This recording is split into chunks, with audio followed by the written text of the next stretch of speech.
शरीर चांगलं ना तोपर्यंत काय परमार्थ करून घ्यायचा ना माणसानं करून घ्यायचं महाराज. एक सांगू का, एकदा शरीर गळून पडलं, एकदा हातपाय गळालेला माणसाला काहीच करता येत नाही. जोपर्यंत शरीर चांगलं आहे तोपर्यंत माणूस संसारासाठी राबत राहतो, कष्ट करत राहतो, संसार मोठा करत राहतो. शरीर संसारासाठी खर्च करतो आणि म्हातारा झाल्यानंतर मग म्हणतो आता मला परमार्थ करायचा. सोपं आहे का ते? भजन कर मस्त जवानी में बुढ़ापा किसने देखा है, भजन कर मस्त जवानी में बुढ़ापा किसने देखा है, भजन कर मस्त जवानी में बुढ़ापा, भजन कर मस्त जवानी में बुढ़ापा. जय हो.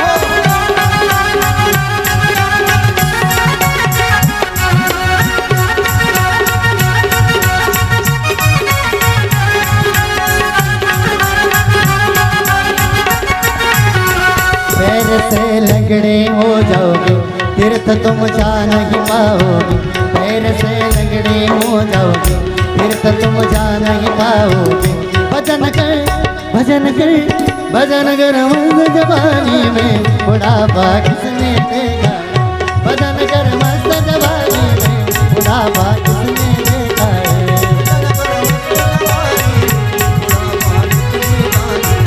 भजन कर मस्त जवानी में बुढ़ापा किसने बुढ़ापा किसने देखा है. बुढ़ापा किसने देखा है म्हणजे पहा म्हातारपण कुणी पाहिलंय.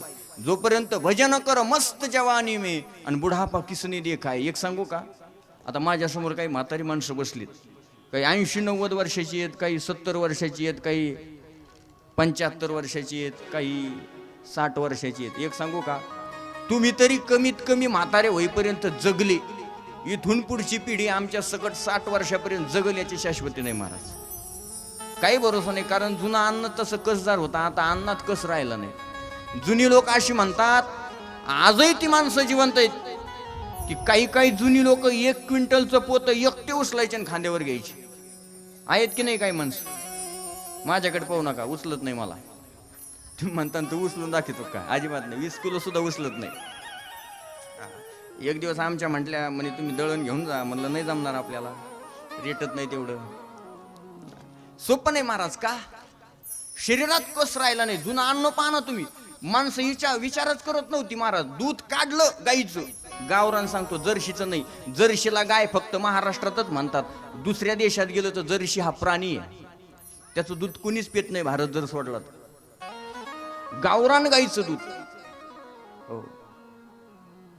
धार काढली की त्याच्यात सकाळी सकाळी नाश्त्यालाच त्यांचा ब्रेकफास्ट म्हणजे कसा राहायचा माहितीये का?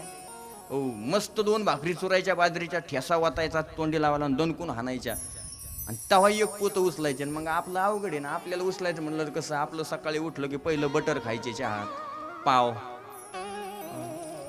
खाऊन आपण आत पाव. तुम्ही म्हणा तो पावच खाल्ले का, मग काय झालं दुसरं?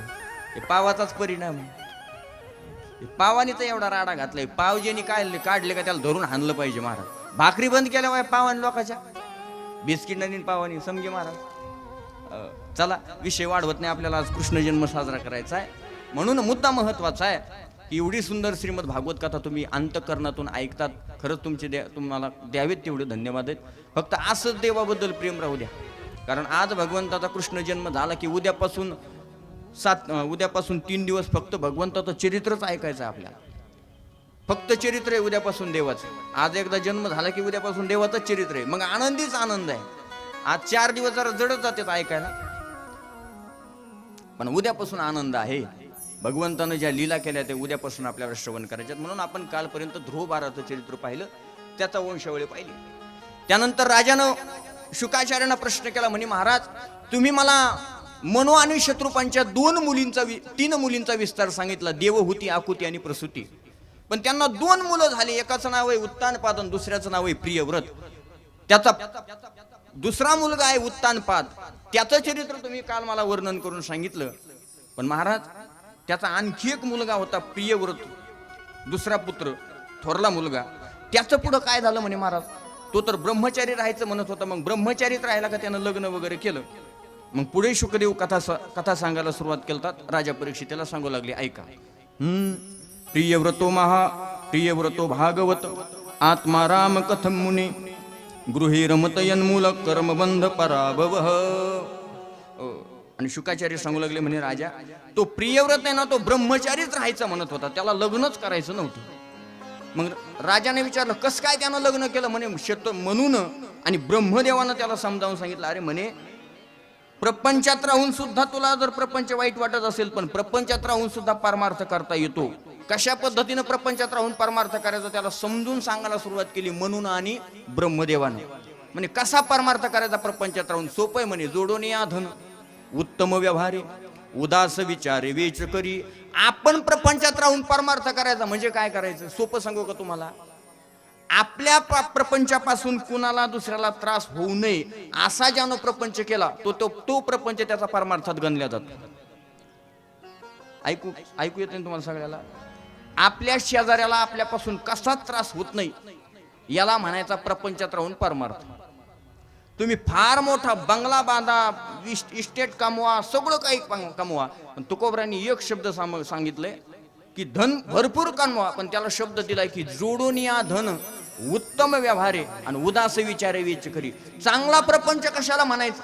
प्रपंचात राहून परमार्थ कशाला म्हणायचं? त्याचं कारण एक आहे, तुम्ही प्रपंचात राहून भरपूर संपत्ती कमवा, पण उत्तम व्यवहाराने कमवा आणि उदास विचारे वेच करी. उत्तम व्यवहाराने उत्तम संपत्ती कमवा आणि ती उत्तम असणारी संपत्ती उत्तम मार्गाने खर्च करा, याला म्हणायचं जोडून या धन उत्तम व्यवहारे.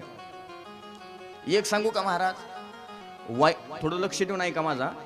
वाईट मार्गानं कमवलेली संपत्ती तुम्हाला थोड्या दिवस सुख देते, तुम्ही मरेपर्यंत तुम्हाला सुख भोगता येईल.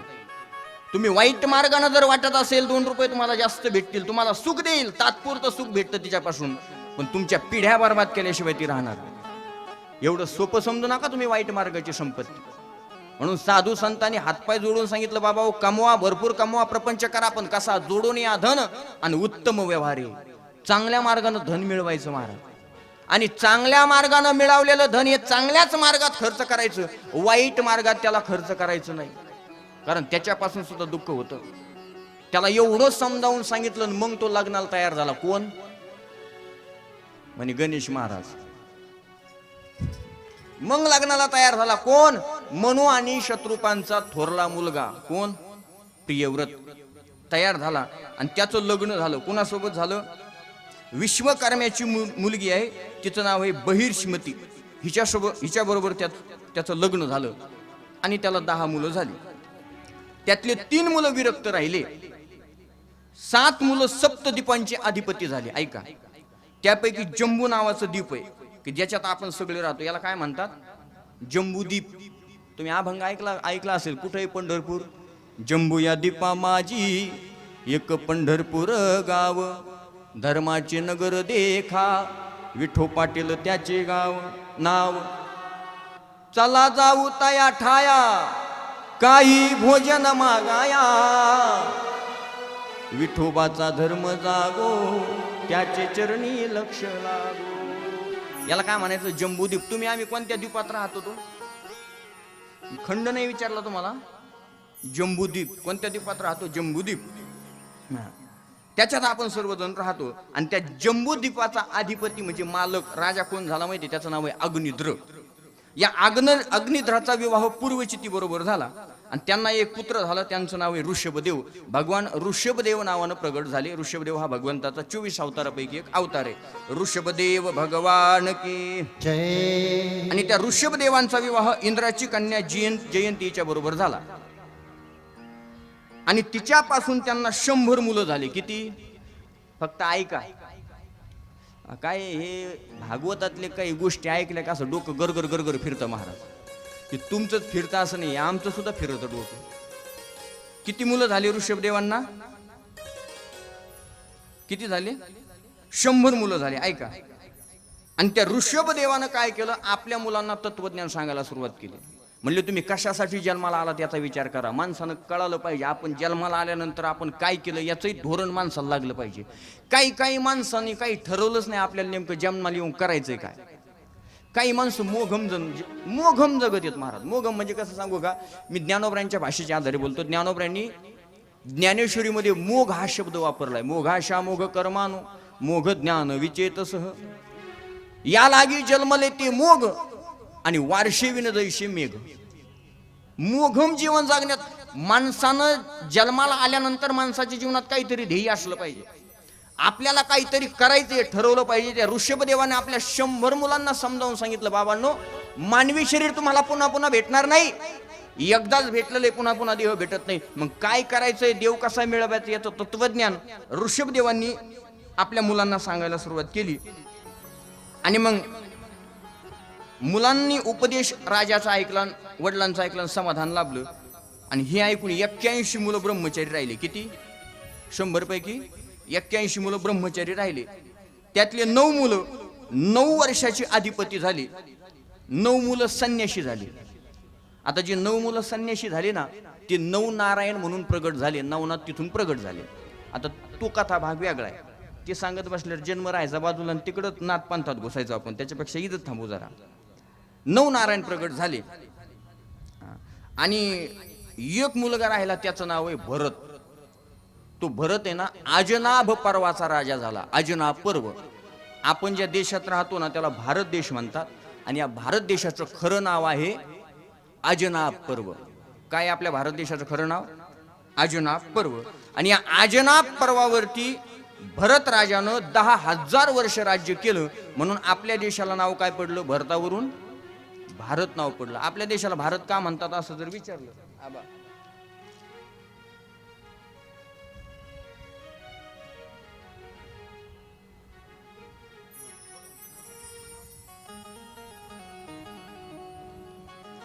या ठिकाणी आदरणीय भीमराव दादा जराड गुरुजी आले, त्यांचा सत्कार या ठिकाणी आबा करणार आहेत. एकदा टाळ्या वाजवा गुरुजींसाठी. या गुरुजी कुठे यायचेत का? बरोबर, आल्यावर करू. काय चाललं होतं आपलं?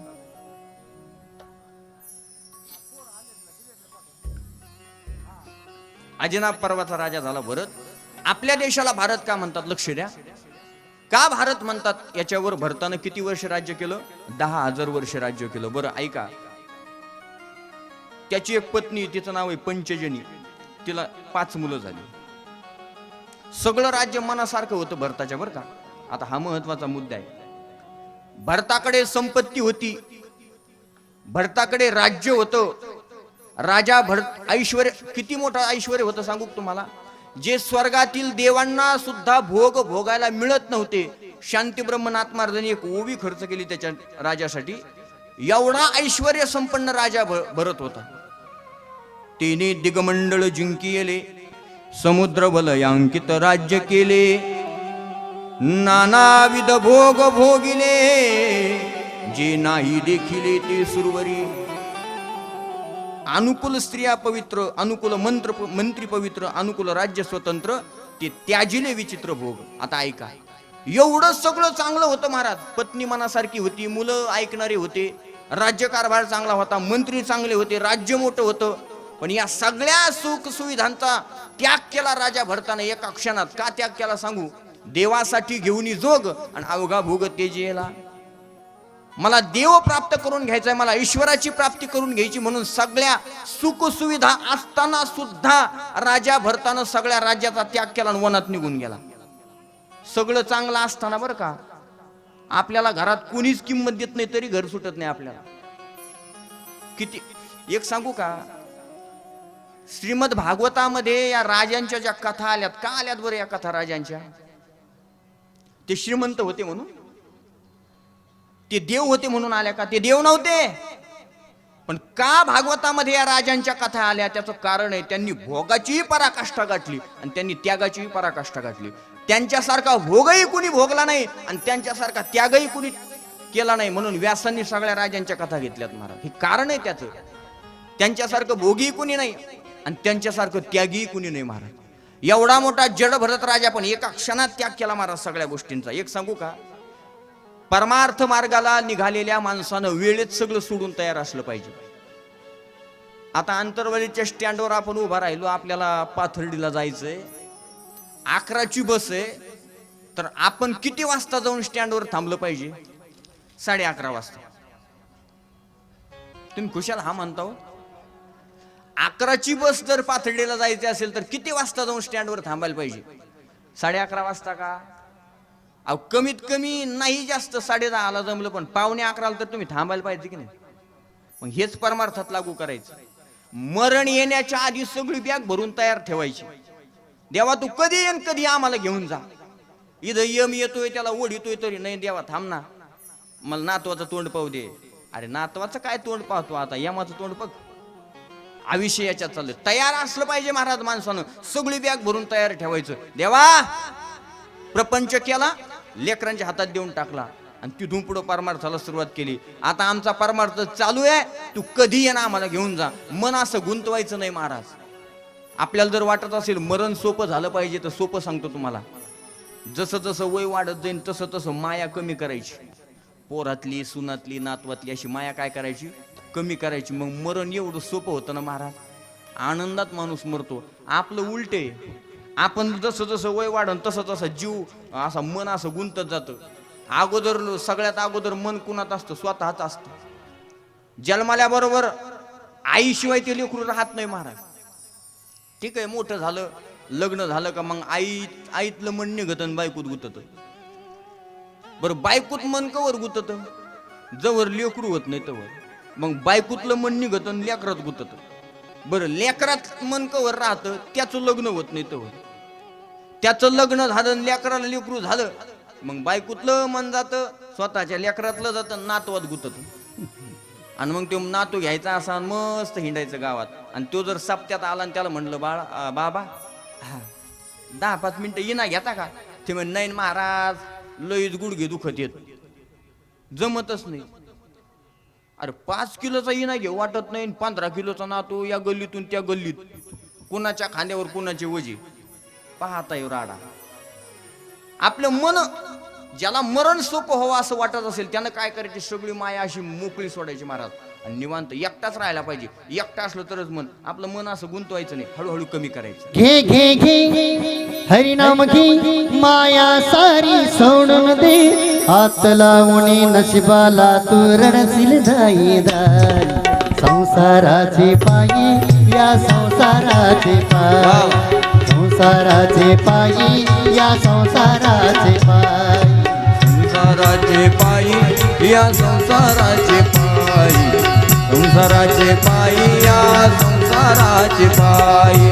घे घे घे हरिनाम घे, माया सारी सोडून दे, हात लावणे नशिबाला तू रडशील दाई. संसाराचे पायी या संसाराचे पायी, संसाराचे पायी या संसाराचे पायी, संसाराचे पायी या संसाराचे पायी, संसाराचे पायी या संसाराचे. तो म्हणशील बायका पोर ती तुझ्या मागची स्वर, तू मेल्यावरती खापर फोडतील तुझ्याच डोक्यावर, तू मेल्यावरती खापर फोडतील तुझ्याच डोक्यावर. हो घे घे घे हरिनाम घे, माया सारी सोडून दे. घे घे घे हरिनाम घे, माया सारी सोडून दे, हात लावणे नशिबाला रडशील दाई. संसाराचे पायी या संसाराचे पायी, संसाराचे पायी या संसाराचे पायी, संसाराचे पायी. वा वा या संसाराचे पायी. वा वा टाळ्या वाज म्हणे.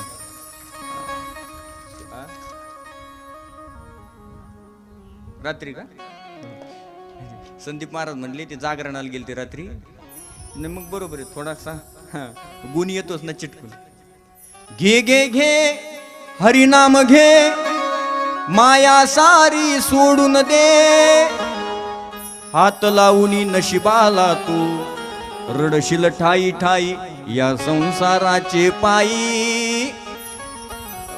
या संसाराच्या पायी. चला वेळ कमी, आपण विस्तार करत नाही. विचार केला पाहिजे संसारात किती गुड फटलं पाहिजे.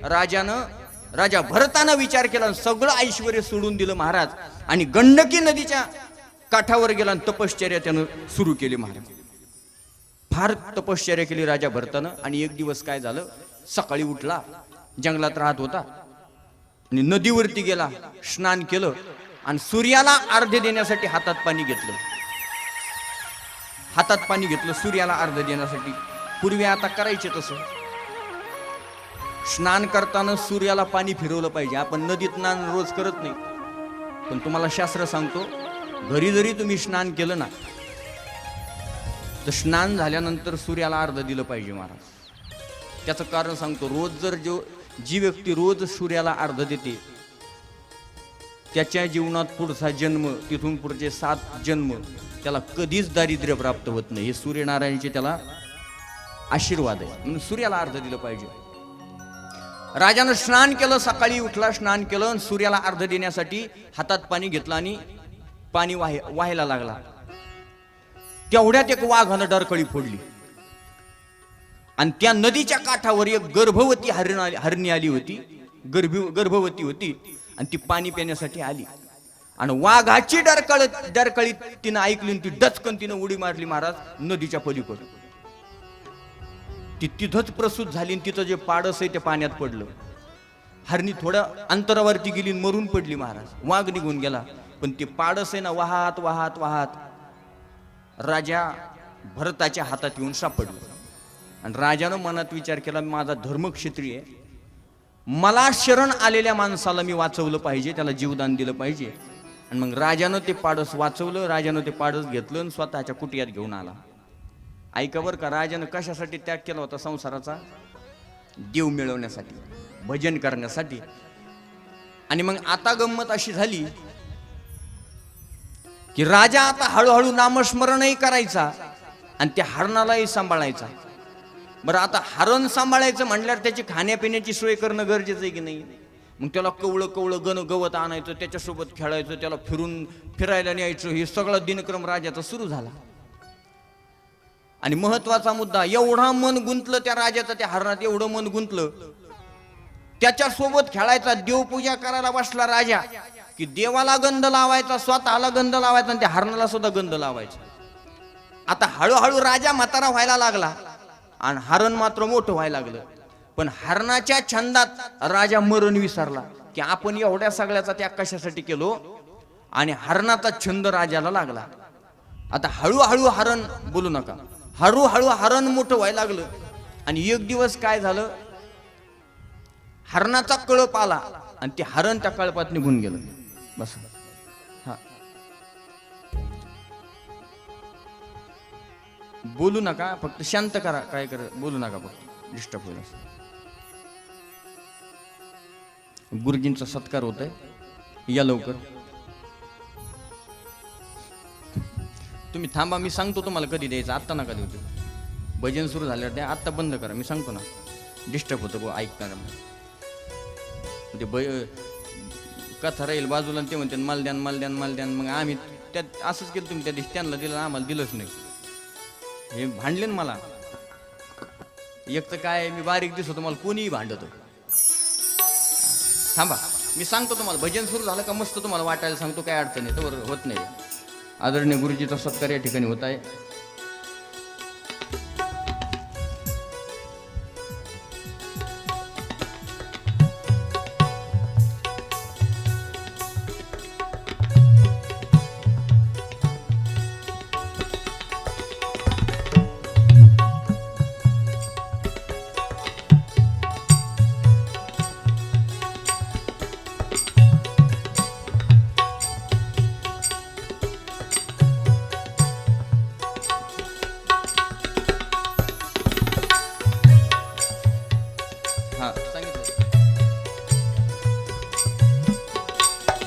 फोटो काढ बाबा.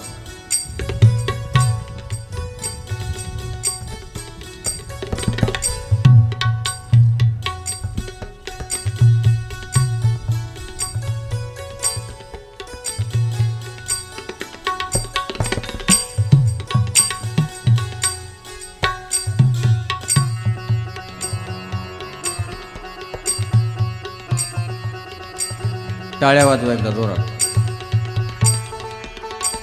धन्यवाद गुरुजी, तुम्ही आमच्या नामसप्ताहाला भेट दिली त्याबद्दल सर्व ग्रामस्थांच्या वतीने तुमचं मनपूर्वक आभार. असंच तुमचं सहकार्य आणि तुमचा आशीर्वाद आमच्या सर्वावरती असावा अशी भगवंताकडे आणि तुमच्याकडे आम्ही प्रार्थना करतो. असो, ऐका, महत्वाचा मुद्दा चालला होता आपला. हरणाच्या छंदामध्ये राजा स्वतःचं मरण विसरला. ऐका, लक्ष द्या. थोडाफार विक्षेप होत असतो पण लक्ष दिलं पाहिजे. एक दिवस हरणाचा कळप आला आणि ते हरण त्या कळपात निघून गेलं महाराज. एक दिवस झाला, 2 दिवस झाले, माझं हरण कुठे, असा हरणाचा छंद राजाला लागला. आणि हरणाच्या छंदामध्ये राजानं अन्न पाण्याचा त्याग केला. राजानं काही खाल्लंच नाही महाराज. 4 दिवस झाले हरण आलं नाही. आणि आता राजा असा जमिनीवर पडलेला आहे, मृत्यूच्या शेवर. काही क्षणात त्याचा मृत्यू होईल. आणि एवढ्याच हरण आलं आणि राजाच्या पायाजवळ येऊन बसलं. ऐका बरं का, राजा मरणाच्या अवस्थेत आहे, पण ज्याच्यासाठी सर्वस्वाचा त्याग केला त्या देवाला विसरला. हरणाचा छंद लागला आणि हरणाच्या छंदात राजा मरणच विसरून गेला. त्या हरणाकडे पाहायचा आणि नुसता म्हणायचा, या हरणाचं कसं होईल, मी मेल्यानंतर हरणाचं कसं होईल. अरे पण त्याच्यानंतर तुझ्या मरणाचं कसं होईल याचाच विसर पडला राजाला. आणि हरण म्हणता म्हणता राजा मरण पावला. आणि त्याचा परिणाम नाथ महाराज म्हणतात, मरता मरता जी अवस्था, जे विचार आपल्या डोक्यात असतात, जी वासना असते ना, पुढचा जन्म तसा आपल्याला भेटत असतो. जन्म घेणे लागे वासनेच्या सोंगी, जन्म घेणे लागे वासनेच्या सोंगे, जन्म घेणे लागे वासनेच्या जन्म घेणे लागे वासनेच्या संगे, त्याची झाले आगे हरी रूप, त्याची झाले आगे हरी रूप, हरी रूप. मुखी गाता हर पल चिंता, हरी मुखी गाता हर पल चिंता, हर पली चिंता. जन्म घेणे लागे वासनेच्या संगे. हरणाची वासना झाली, हरणात मन गुंतलं. मरता मरता राजा भरताचं त्याचा परिणाम जड भरत राजा हरणी गर्भा गेला. घाला तो घातला वासनेने. एक वाक्य सांगू का, तुम्ही आयुष्यभर परमार्थ करा, आयुष्यभर परमार्थ करा, पण मरता मरता तुमची वासना चांगली असली पाहिजे. अशा अनेक घटना आहेत महाराज, अनेक गोष्टी आहेत. आयुष्यभर माळ घातली, आयुष्यभर परमार्थ केला आणि मरता मरता काही गोष्टी सुचल्या महाराज, त्याचा परिणाम एवढा वाईट आहे. परमार्थ सोपा समजू नका तुम्ही. अरे आयुष्यभर ज्या लोकांनी परमार्थ केला त्यांच्या शेवटी सुद्धा मरता मरता वासना बदलली. तुमचा आमचा 4 दिवसाचा परमार्थ कुठं घेऊन बसले तुम्ही? आपला परमार्थ म्हणजे काय, सप्ताह सुरू झाला का आपला परमार्थ सुरू होतो, आणि सप्त्याचा काला झाला का संपला परमार्थ आपला. आणि याच्यातला आपल्याला अभिमान आहे, आम्ही परमार्थिक आहेत. एवढा सोपा वाटतो परमार्थ? महिला मंडळ सोपा वाटतो? 4 दिवस हरिपाठ आपण म्हणलो की आपल्याला वाटतं मी भांडे घासावून देवान धुवायला हवे. इतकं सोपं आहे? इतकं सोपं आहे ते? अरे आयुष्य ज्यांनी खर्च केलं परमार्थासाठी, शेवटी वासना बदलली महाराज. आयुष्यभर केलेला परमार्थ काम आला नाही, म्हणून वासनेवर विजय प्राप्त करता आला पाहिजे. जड भरत राजा हरणी गर्भा गेला आणि मोठमोठ्याला घातले महाराज. वासनेचा संग होई अंतकाळी आणि तरी तपोबळी जन्मधरी. वासना सोपी समजू नका महाराज. या वासनेवर विजय प्राप्त करता आला पाहिजे. त्याला जड भरत राजा एवढा महात्मा होता महाराज, पण त्याला सुद्धा वासना सांभाळता आली नाही. दुसरा जन्म हरणाचा प्राप्त झाला वासनेमुळे. हरणाच्या योनीत गेला आणि 6 महिने हरणाच्या योनीत राहिला. किती दिवस? 6च महिने हरणाच्या योनीत राहिला. एका कड्यावर गेला, खाली पडला आणि त्याचा मृत्यू झाला. पुन्हा त्याचा जन्म झाला, एका ब्राह्मण कुळामध्ये त्याचा जन्म झाला आणि त्याला एक जुळी बहीण झाली. पण जन्माला मूळ नक्षत्रावर जन्माला आला होता ना, जन्माला आल्याबरोबर आई मरण पावली. आणि मग बाप असा हुशार, बापानं लगेच दुसरं लग्न केलं, त्याला सावत्राई आली. आणि ते सावत्राईचे सावत्र लेकर त्याला धासपूस करायचे. पण जड भरत राजा म्हणजे अतिशय श्रेष्ठ आहे महाराज. ब्राह्मण कुळात जन्म झाला. त्या जड भरताला सगळे मागचे जन्म आठवत होते. मी कोण होतो, अगोदर हरिण होतो, त्याच्या आधी भरत होतो, या राज्याचा, या देशाचा राजा होतो, सगळं काही आठवत होतो. पण साधू अवस्था होती, त्यानं ठरवलं होतं की इथून पुढे आता कर्मच करायचं नाही. कर्म केलं की वासना निर्माण होते, आणि वासनेमुळे जर दुसरा जन्म वाईट भेटत असेल तर कर्मच करायचं नाही, वासनाच निर्माण होणार नाही. त्यानं ठरवलं होतं. मग तो असा वेड्यासारखा राहायचा. ऐका, वेड्यासारखा राहायचा. नाहीतरी साधू माणसं वेड्यासारखीच राहतात. साधू कोणाला म्हणायचं? जे लई टाईट कपडे घालतो त्याला साधू म्हणायचं का? जे फार मोठ्या गाडीत आला तो साधू आहे का? 10-5 किलोच्या माळा गळ्यात आहे तो साधू आहे का? मग साधू कोणाला म्हणायचं याचं लक्षण ज्ञानोबराने सांगितलं. चातुर्य लपवी, महत्व हरवी, पिसे पण मिरवी आवडून. काही काही साधू असे वेड्यासारखे राहतात मनात, जणू लोक त्यांना वेडेच समजतात. साधूला वेड समजू नका आणि वेड्यालाही साधू म्हणू नका. देव शोधणं सोपं आहे महाराज या जगात, पण साधू शोधणं सगळ्यात अवघड आहे. 2-4 लीला दाखवल्या का देव कळून येतो, पण साधू कळतच नाही महाराज. आणि ज्याला खरा साधू सापडला बस त्याचं कल्याण झालं. तो जड भरत राजा असा वेड्यासारखा राहायचा, म्हणून त्याला नाव पडलं जड भरत. जड बुद्धी असल्यासारखा वागायचा. कोणी काही सांगितलं का नुसतं ऐकायचा, कुठलंच कर्म करायचं नाही. त्यानं ठरवलं. त्याला गायत्री मंत्राचा उपनयन संस्कार करायचा होता, तरी 24 अक्षर आहेत गायत्री मंत्राची, तरी त्याला 6 महिने लागले. एवढे जड बुद्धी असल्यासारखे वागायचा तो. त्याला कोणी काही काम सांगितलं का लगेच निघायचा. कोण आहे काय, भरत दांडगं शरीर होतं महाराज, तब्येत होती मस्त होतं, शरीर वगैरे दांडगं होतं.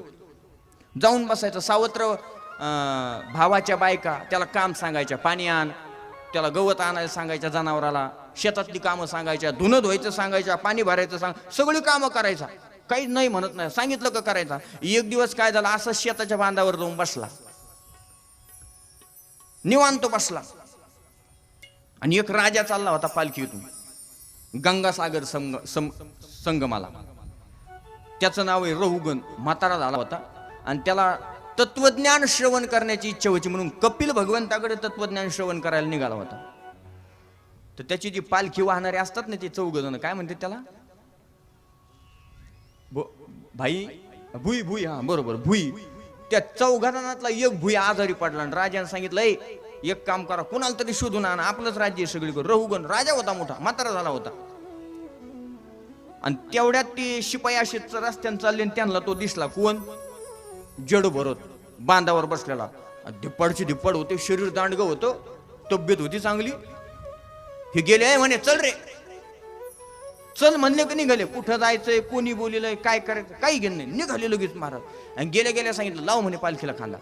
त्यानं पालखी उचलली आणि चालू लागले. पण आता गंमत अशी, हे तत्वज्ञानी आहेत ना.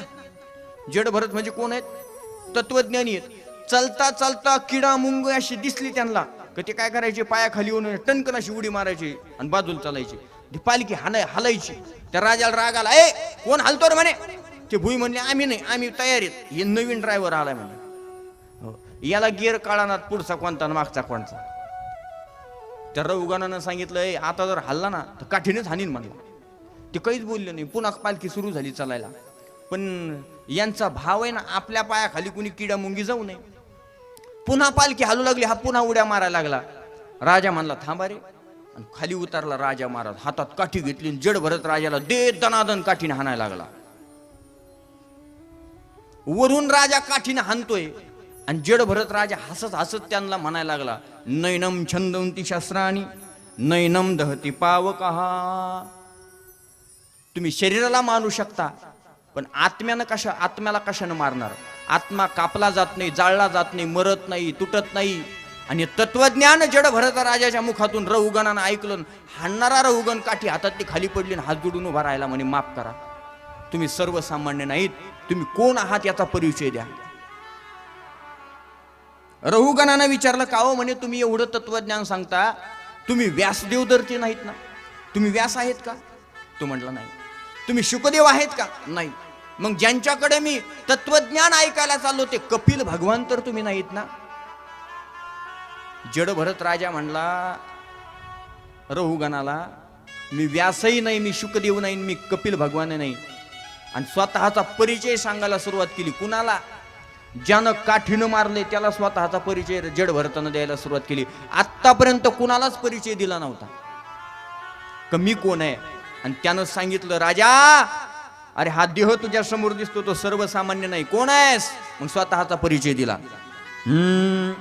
अहम पुरा भरतो नाम राजा, विमुक्त दृष्ट श्रुत संग बंदा, आराधन भगवत इह मानो, मृगो भव मृग संगाधतार्थ. म्हणे राजा मी सर्वसामान्य नाही, या भारत देशाचा राजा म्हणजे मी हा जड भरत राजा आहे. या भारत देशावरती मी राज्य केलेलं आहे. आणि त्यानं स्वतःचा इतिहास सांगायला सुरुवात केली. म्हणे कशामुळं मला हा जन्म प्राप्त झाला. वासना माझी गुंतली हरणामध्ये, आणि हरणाचा जन्म पडल्यानंतर पुन्हा या जन्मात मी जन्माला आलोय. आतापर्यंत कुणाला परिचय दिला नाही, आणि रहुगणाला स्वतःचा परिचय राजा जड भरताना दिला. माझ्या नावावरून या भारताला, या भारत देशावरती मी 10,000 वर्ष राज्य केलं. स्वतःचा परिचय दिला. ऐका बरं, स्वतःचा परिचय दिला. आणि मग रहुगणानं साष्टांग दंडवत केलं जड भरताला. सांगितलं हे पहा म्हणे मी कपिल भगवंताकडे तत्वज्ञान ऐकायला चाललो होतो, पण आता मी पुढे जाणार नाही. एक काम करा, तुम्हीच मला तत्वज्ञान सांगा.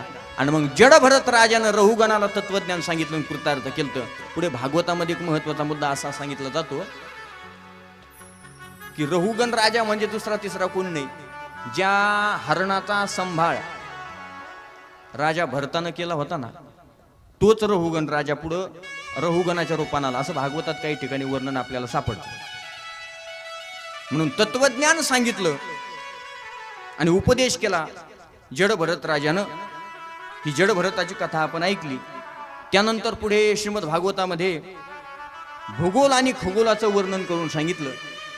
जम्बू आदी करून दीपाचं वर्णन आहे. अतल वितल आणि सप्त अधोलोकांचं वर्णन सांगितलेलं आहे. पुढे भागवतामध्ये 14 भुवनांचं वर्णन आहे, स्वर्गाचं वर्णन आहे.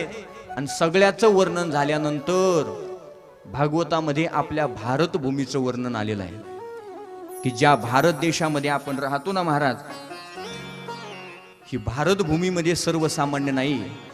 पवित्र ते कुळ, पावन तो देश, जेथे हरीचे दास जन्म घेती. अतिशय श्रेष्ठ असणारी भूमी म्हणजे भारत भूमी. भा म्हणजे काय हो?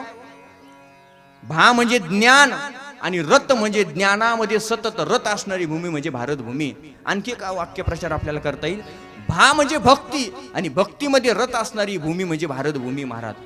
इथे संत आहेत, याच्यामध्ये ज्ञान आहे, वैभव आहे, इथं ऋषी आहेत, मुनी आहेत, वेद आहेत, शास्त्र आहेत, पुराण आहेत, संत आहेत, भगवंत आहेत, भगवंताचे भक्त आहेत. असा सगळ्या गोष्टीनं ऐश्वर्य संपन्न देश म्हणजे भारत देश आहे महाराज. किती ऐश्वर्य संपन्न आहे ऐका.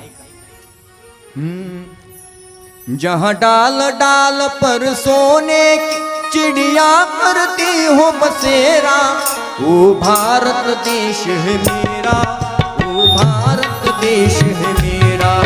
जहाँ डाल डाल पर सोने की चिड़िया करती हो बसेरा, ओ भारत देश है मेरा, ओ भारत देश मेरा.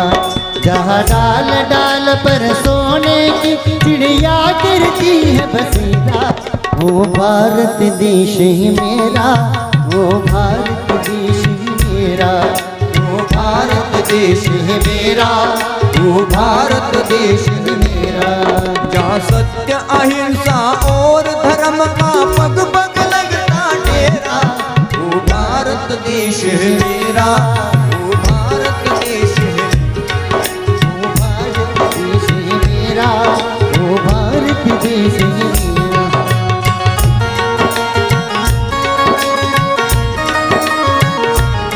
जय हो. शरबत घेऊन घ्या, शरबत.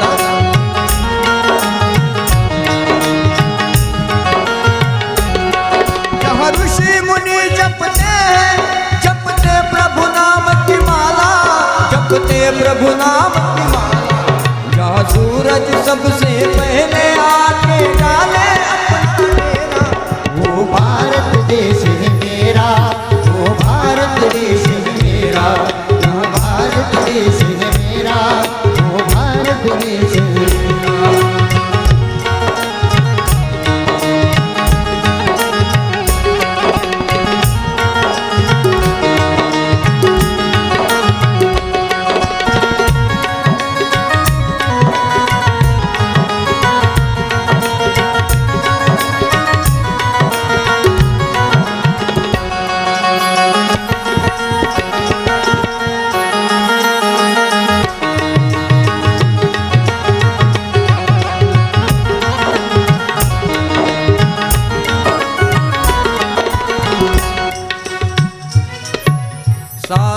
जहां से अच्छा।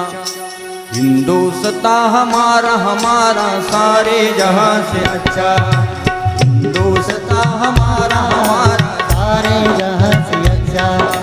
हम बुलबुले हैं उसकी वो गुलसिता हमारा हमारा सारे जहां से अच्छा। हिंदुस्तां हमारा हमारा सारे जहां से अच्छा।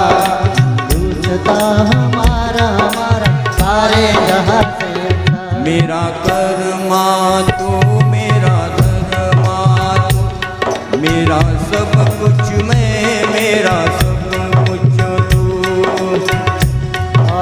तू मेरा धर्मा तू मेरा सब कुछ तू। मेरा सब कुछ तू मेरा सब कुछ तू। ओ हम जिएंगे और मरेंगे हे वतन तेरे लिए। दिल दिया है जान भी देंगे हे वतन तेरे लिए। ओ दिल दिया है जान भी देंगे हे वतन तेरे लिए।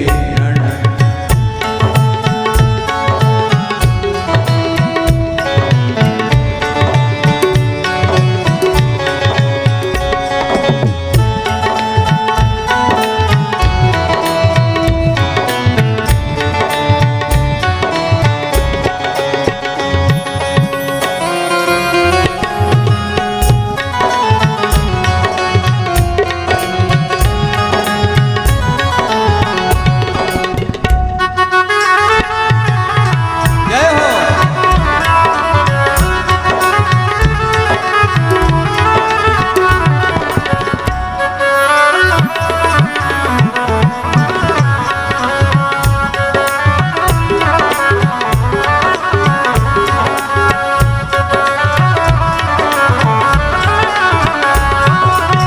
हर करम अपना करेंगे ए वतन तेरे लिए। दे दिया है जाने ए वतन तेरे लिए।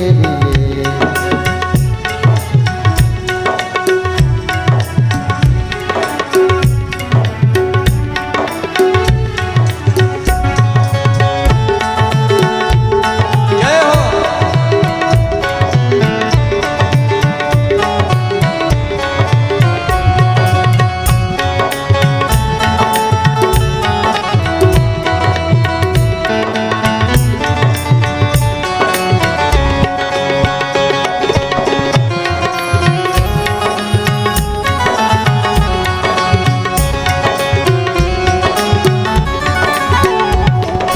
तू मेरा कर्मा तू मेरा धर्मा तू मेरा अभिमान है। ए वतन महबूब मेरे तुझ पे दिल कुर्बान है। हम जिएंगे और मरेंगे ए वतन तेरे लिए। दे दिया है जान भी देंगे हे वतन तेरे लिए। दे दिया है जान भी देंगे हे वतन तेरे लिए। ओ हो